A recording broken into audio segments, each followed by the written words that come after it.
Artemis meets Karl, Chapter 23, Episode 1. Guess who come visit me? Prescott first thought King David meant him, but realized King David wouldn't state the obvious. Zara? She comes. I mean someone besides. Randy.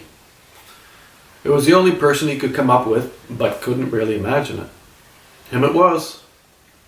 I just saw him. He's still in the hospital. He must have jumped out that night. Nervous. He was steady. Want to make peace. King David nodded and thought about the night. We was right not killing him. We did the right thing there, my friend. You did. Who do you think those two are?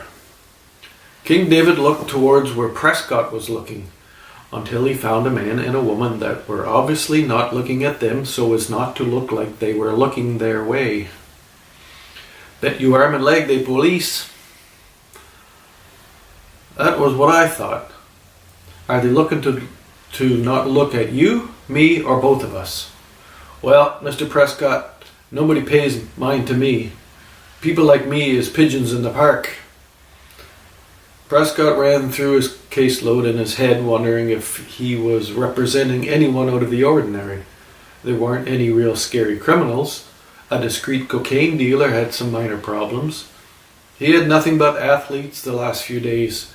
He concluded it had something to do with his choice of food. If that was true, it wasn't good. He decided he would not eat any of his clients for a while. He didn't eat those kind of cases anyway. Is this the boys' club? Neither of them had heard Zara approach. Had she not been an anthropophagus, they would have been a little embarrassed. Prescott moved to give Zara space. What were you looking at? Undercover police. Smells fishy. Zara opened her sushi package. That's 'cause it's fish. Prescott got up and made Zara sit beside King David. He knew she always shared with him when she ate in the park. He was content to half watch the police, get to know their movements and expressions. He was very curious as to what they thought they knew, and how many of their associates were informed of their suspicions. Killing them was an option, but not a good one. Prescott kissed Zara on the side of the head and excused himself. He walked in the direction of the two police, stopping for a minute to watch a juggler. It was something he had never learned to do, one of the many things. He had spent many years learning to play the piano. He wasn't as good as his wife, but he had been very good.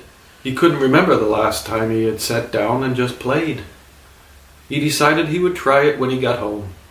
He had to be in court for one case, and Zara had a fight in the evening. He would fit in an hour and see how his fingers worked. He took a 20 out of his wallet and dropped it in the juggler's hat. Thanks, mister. Thank you. He forgot about the police and walked to the courthouse. People smiled at him as he passed.